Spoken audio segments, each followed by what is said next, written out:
Então, pessoal, dando sequência aí no nosso terceiro bloco sobre a série Business Intelligence, por que que seu provedor precisa, a gente entra agora no estudo de caso da Exanet, um provedor de internet fictício, com alguns cenários, com algumas informações para a gente poder tentar entender o início, pelo menos, de um projeto de BI. Bom, vamos lá então. Vamos falar sobre esse estudo de caso.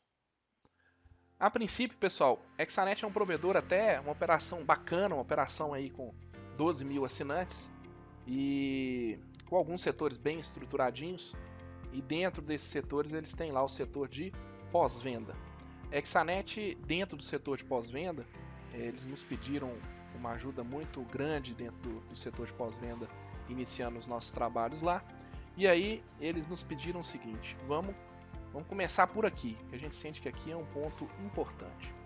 E aí vocês vão começar a ver o seguinte: não vai haver um setor só isolado. Sempre, se a gente quiser tratar, nós vamos ter que envolver mais gente, ok? É assim dentro desse cenário, desse caso de estudo aí da Exanet, é assim no dia a dia das empresas. Bom, o que a gente diagnosticou lá? Alguns pontos. Ponto 1, acompanhamento de métrica. Exanet usa planilha do Excel. Planilha do Excel é o que a maioria usa. Ainda utiliza-se muito planilha do Excel, não é verdade? Mas ainda fazem, ainda conseguem extrair algumas métricas importantes. Ponto 2. Atendimento de pós-venda. O atendimento ainda é muito reativo. O cliente liga para lá já cancelando. Churn, já virou cancelamento. Poxa, qual é a probabilidade de eu reverter um churn com um cliente pedindo cancelamento? Se é um cliente que de fato já tomou a decisão e já até pediu a ativação de um novo provedor, já era. Esse já era. Eu só consigo reter aquele que está querendo sair por preço, geralmente. Não é verdade? Monitoramento do uso da internet. Ele só é feito, pessoal, pelo setor técnico, meramente para análise de consumo de banda e coisas desse tipo. Mais um ponto. Ponto 4. Previsibilidade. Existe alguma? Nenhuma. Nenhuma. Eles nem sabiam que era possível prever o futuro. Última coisa. Taxa de churn e upsell. Perguntamos, e aí? Churn, eles já sabiam que era churn? Todo mundo sabe que é churn? Churn é o cancelamento, é a taxa de cancelamento dos nossos clientes. E o que é o upsell? É o upgrade, né? É a gente potencializar a nossa base para gerar mais receita, ok? Basicamente eles já monitoravam o churn, porque é um calo da Exanet, a questão do churn. Não sabem qual que é a taxa de upsell. E outra coisa interessante, eles não fazem benchmark. O que é que vem a ser o benchmark? Benchmark vem a ser aquela política da gente tratar, olhar para os nossos dados e olhar para o universo que está ao nosso redor. Às vezes você está achando que sua taxa de churn é baixa, você vai comparar com a do mercado e descobre que ela é alta. Ou o contrário, às vezes você acha que ela é alta, vai comparar e descobre que é baixa.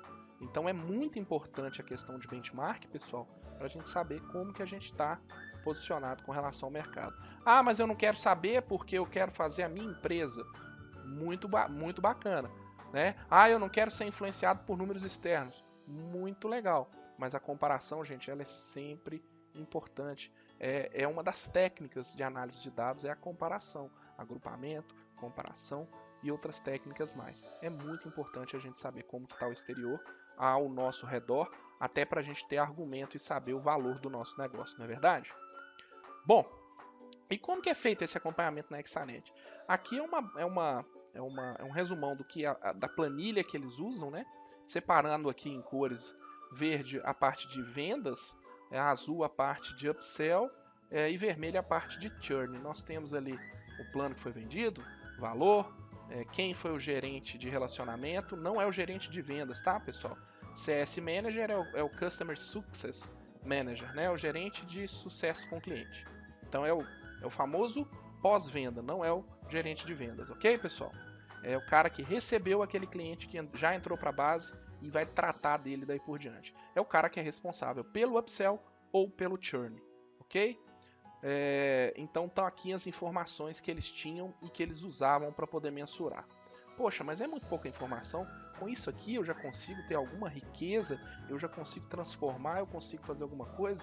É o que nós vamos ver daqui por diante nesse pequeno estudo de caso, ok, pessoal? Partimos então dentro do diagnóstico para identificar o que? As métricas de negócio. Poxa, mas conhecer o negócio é o primeiro passo. Sim, eu não falei que é um degrau depois do outro? Começamos então lá embaixo. Vamos identificar e conhecer o nosso negócio. Eu preciso de entender o que é churn rate, que nada mais é do que dividir o número de clientes que cancelaram dentro de um período, dentro de um mês, dividido pelo cliente, a quantidade de clientes que eu tinha no início desse mês. Então vai dar uma taxa e um percentual. Exemplo, se eu tiver 1000 clientes no começo do mês e perder 100, tive 10% de churn. Certo, pessoal? Revenue churn. Revenue churn nada mais é do que o valor financeiro, aquilo que interessa, né? O din-din. Quanto eu perdi em função desses cancelamentos que teve dentro desse período. Revenue upsell. Contrário do churn, perda, aqui é o aumento na venda, aumento no valor mensal devido a upgrades. Aqui é valor também, dinheiro. E aí eu tenho revenue churn rate, que é um último percentual que a gente trata, que nada mais é do que a divisão do meu revenue churn pelo MRR no início do mês. O que é o MRR no início do mês? É a minha receita mensal recorrente, que é composta por aquele valor que eu vendi neste mês, ou seja, novos clientes na carteira, somado com o upsell, somado com o meu MRR até o início deste mês, ou seja, eu tinha um valor de receita fixa recorrente de X, vendi mais Y, fiz mais tanto de receita com upgrades e perdi tanto de receita com churn. Isso é o MRR, é o valor de receita recorrente mensal. Ok, pessoal? São métricas importantíssimas dentro de um setor de pós-venda. Ah, mas tem métrica aqui que também importa ao setor de venda. Legal, gente. Não tem problema. Eu já falei, inclusive, que é premissa de um projeto de BI a utilização do compartilhamento de informação de diversos setores, não é verdade? Então, vamos ter isso em mente aí. Isso é comum de acontecer. Bom, vem uma pergunta: para que me preocupar tanto com retenção de cliente? Poxa, mas eu tô aqui no meu provedor preocupado em vender. Cara, alguém aqui já teve aquela sensação de tirar água de um barco que está entrando ali por um buraco com um copinho e jogando para fora,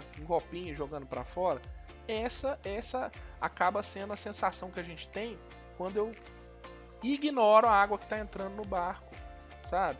E fico preocupado só em colocar mais passageiro. Gente, o barco vai afundar se eu não me preocupar com essa água, né? Eu preciso de estancar isso aí. Por quê? Porque se estancar, eu tenho um barco mais sólido. Ele vai mais longe. Eu consigo trazer mais gente para dentro, ok? E aí, o que custa menos? É outra pergunta que eu tenho para vocês. Manter um cliente ativo ou adquirir um novo cliente? O provedor de internet sabe melhor do que eu, gente, qual que é o custo de jogar um cliente novo para a base. Então é muito importante. Tem mais uns pontos a serem discutidos, porque essas duas perguntas são só a pontinha do iceberg, mas tem mais algumas coisas para a gente pensar em cima do churn, por exemplo. Só em cima do churn. Eu não vou me delongar muito aqui, porque o tempo é curto. Quais são as consequências de um churn? A primeira, todo mundo sabe, que dói no bolso, né? É o prejuízo financeiro. A segunda, pessoal, é o sentimento negativo do produto da gente no mercado. Percebe? O que um cara insatisfeito representa para mim lá fora? Ele é muito mais engajado em vender contra, né, em vender outro provedor para onde ele foi, do que o cara satisfeito, que fica quietinho na dele lá, feliz, mas não fala para ninguém a princípio. Outra coisa, em cima do churn. Churn por si só, ele pode significar uma série de coisas, e se eu não analisar a fundo, perco uma excelente oportunidade, às vezes, de crescer. Churn pode, por exemplo, significar que eu estou escolhendo mal meus clientes. Como assim? Sim, às vezes você tem um perfil corporativo, público A, que não se importa de pagar um pouco mais e tá perdendo tempo com o público B e C, sabe? Esses caras entram e saem, não percebem o valor. Eles não têm, às vezes, capacidade de consumir o produto ou o serviço que você está prestando para eles. Ok? Essa é uma possibilidade. A gente sempre gostaria que o problema estivesse do outro lado, né? Então o problema passa a ser o cliente, não a gente. Mas pode ser conosco também. Podemos não estar prestando um serviço adequadamente. Então, pessoal, são churn. Uma métrica de negócio que dá, assim, pano para manga se a gente começar a aprofundar e estudar direitinho. Pessoal, empresas grandes têm dentro do setor de pós-venda, eventualmente, uma pessoa só para ficar tomando conta só do churn. Tem uma só para ficar tomando conta de metas e gerenciando a parte de upsell. Ah, mas eu sou pequeno, eu sou um provedor. Gente, eu não estou falando que é para crescer nesse sentido, eu só estou mostrando que, a princípio, isso tudo é tratado nas grandes corporações individualmente.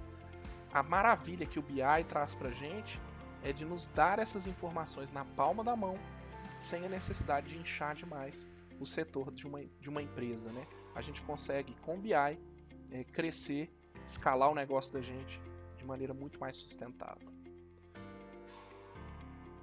Então é isso, pessoal. A gente encerra aqui esse terceiro vídeo da série, BI, por que seu provedor precisa dele, e a gente encerra esse terceiro vídeo dando uma pausa aqui, dividindo a parte do estudo de caso em 2 vídeos. A primeira parte eu fiz o diagnóstico e agora nós vamos para o resultado prático da entrega do projeto de BI. Não percam no próximo vídeo, então, a parte prática de entrega dos dashboards, de obtenção de insights e daquilo que interessa, que é a parte prática de um projeto bem sucedido de BI sendo feito lá no nosso provedor Exanet. Conto com vocês no próximo vídeo, então. Deixem o seu like neste vídeo, compartilhem com seus amigos, se inscrevam no canal e ativem a notificação para saber assim que o próximo vídeo for lançado, hein, pessoal? Conto com vocês. Até mais. Tchau, tchau.